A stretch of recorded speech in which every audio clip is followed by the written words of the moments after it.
Pada masa penjajahan Belanda di Indonesia, kita mengenal istilah kerja rodi atau sistem kerja paksa yang diterapkan pada warga pribumi tanpa upah satu sen pun. Begitu pula pada zaman penjajahan Jepang, bagaimana menderitanya para pekerja paksa yang dikenal sebagai romusa, di mana bangsa kita diperlakukan dengan sangat buruk. Meskipun saat ini kerja paksa sudah dihapuskan dan dilarang oleh International Labour Organization atau ILO, pada prakteknya masih saja ada eksploitasi tenaga kerja. Bentuknya tak seperti dulu. Kerja paksa kini berubah menjadi lebih modern. Beberapa pembangunan selama puluhan tahun berikut ini sebabkan banyak korban hingga jutaan orang meninggal dunia. Pemirsa, inilah 7 proyek besar paling mematikan versi on the spot.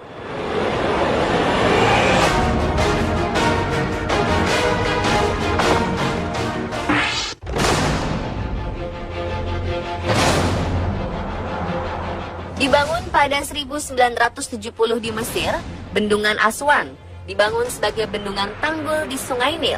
Proyek ini dibangun untuk mengendalikan banjir, pembangkit listrik tenaga air, dan menyediakan air untuk irigasi pertanian.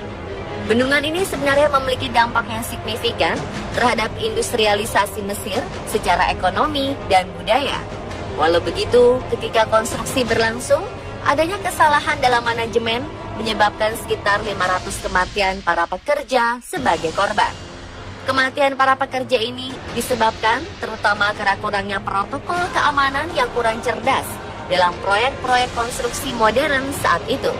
Sehingga kondisi keselamatan dalam proyek ini sangat buruk, hingga akhirnya banyak pekerja yang meninggal dunia.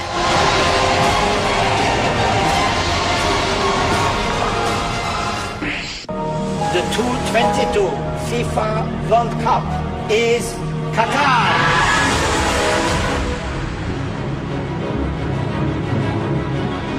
Semenjak FIFA mengumumkan Qatar sebagai tuan rumah penyelenggaraan Piala Dunia 2022, pemerintah Qatar mengebut pengerjaan proyek-proyek konstruksi di Qatar.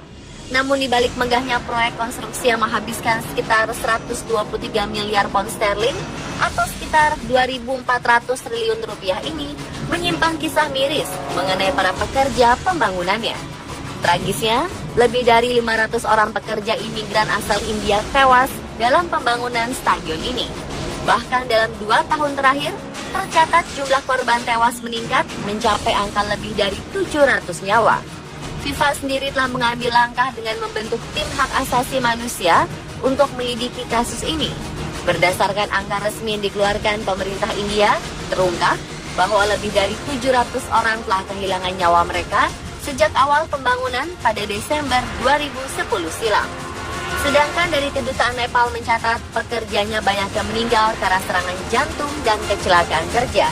Dalam dokumen tercatat 233 imigran India meninggal pada 2010, 239 imigran pada 2011, dan 237 imigran pada 2013. Total dalam 4 tahun terakhir pembangunan proyek ini telah memakan sekitar 974 pekerja.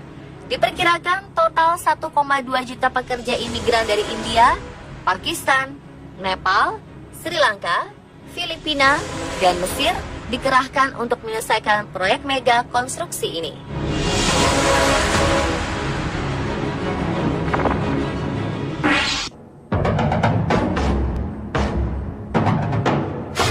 Dikenal sebagai highway atau jalan tol persahabatan di Tiongkok, Jalan Raya Karakoram menghubungkan Tiongkok dan Pakistan melintasi pegunungan Karakoram. Jalan ini merupakan jalan beraspal tertinggi di dunia. Jalan Raya Karakoram menghubungkan wilayah Xinjiang di Tiongkok dan wilayah Gilgit-Baltistan serta daerah Pakhtunkhwa Khyber di wilayah Pakistan. Bahkan dianggap sebagai 9 keajaiban dunia karena merupakan jalan yang melintasi 3 pegunungan.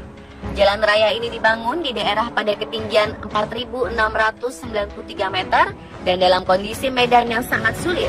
Tragis, selama proyek pembangunan jalan ini diperkirakan antara 1959 dan 1978 sebanyak 1.300 pekerja tewas saat berusaha untuk menyelesaikan jalan.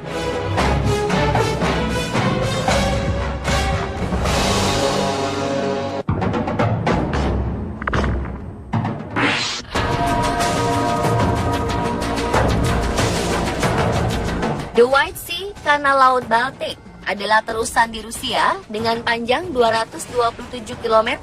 Terusan ini dibuka secara resmi pada 1933. Sebagian terusan Laut Putih Baltik ini merupakan sungai yang dikonstruksi, kanal buatan, dan danau. Selama pembangunannya, proyek ini telah menelan korban jiwa sebanyak 12.000 pekerja. Sebuah kanal kapal di Rusia yang menghubungkan antara Laut Putih dengan Danau Onega ini selanjutnya terhubung ke Laut Baltik. Ketika proses pembangunannya, terusan Laut Putih Baltik ini dibangun menggunakan tenaga kerja paksa dari tahanan Gulag pada 1931 sampai 1933. Tidak ada catatan resmi untuk kasus kematian kerja pada proyek ini. Namun para ahli memperkirakan sekitar 10.000 hingga 12.000 orang meninggal selama proyek berlangsung dikarenakan kecelakaan, penyiksaan, malnutrisi, atau kekurangan makanan dan berbagai penyakit.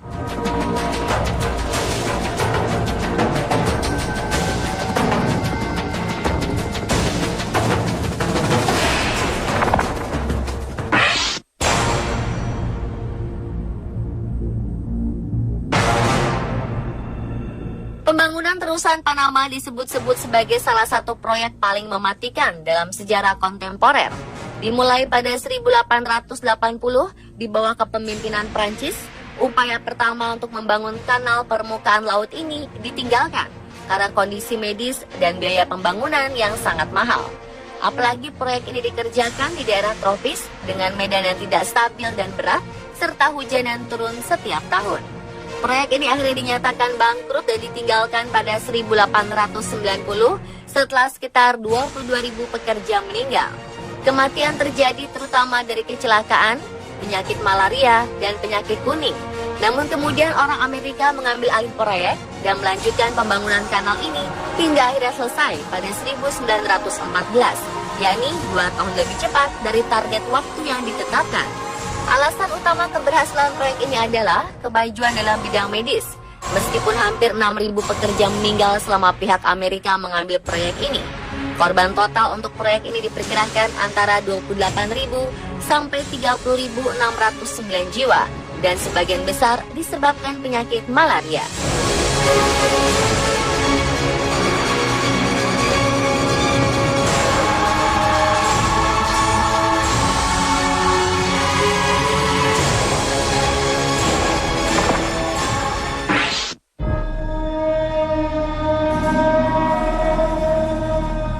Death Railway alias rel kereta maut Burma ini menjadi saksi kekejaman kerja paksa yang dilakukan tentara Jepang di perbatasan Myanmar dahulu kala. Diperkirakan 106.000 nyawa melayang kala itu.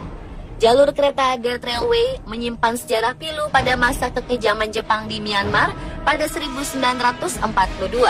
Bangunan ini juga menjadi salah satu saksi bisu Perang Dunia II yang terkenal.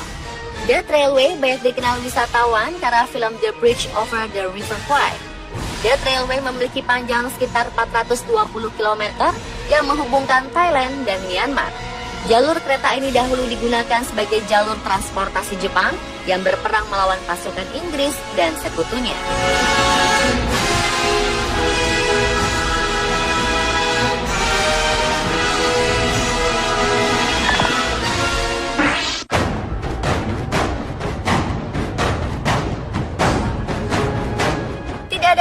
Dapat diverifikasi atau dokumen tertulis secara detail tentang pekerja dari tembok besar Cina. Namun dalam rentang waktu lebih dari 2000 tahun untuk menyelesaikan mega proyek ini di bawah pengawasan prajurit kerajaan, tidak ada keraguan bahwa dinasti pada masa itu menerapkan kerja paksa untuk membangun tembok besar Cina. Sehingga para budak dan tawanan perang dipaksa untuk menyelesaikan proyek ini. Sejarawan memperkirakan bahwa sekitar 2-3 juta orang meninggal selama proses konstruksi. Dan meskipun tidak ada literatur untuk membuktikan perkiraan ini, tampaknya hal ini menjadi pembenaran sejarah. Karena kita bahkan tidak tahu apakah metode-metode yang diterapkan selama proyek pembangunan ini aman bagi para pekerja kala itu.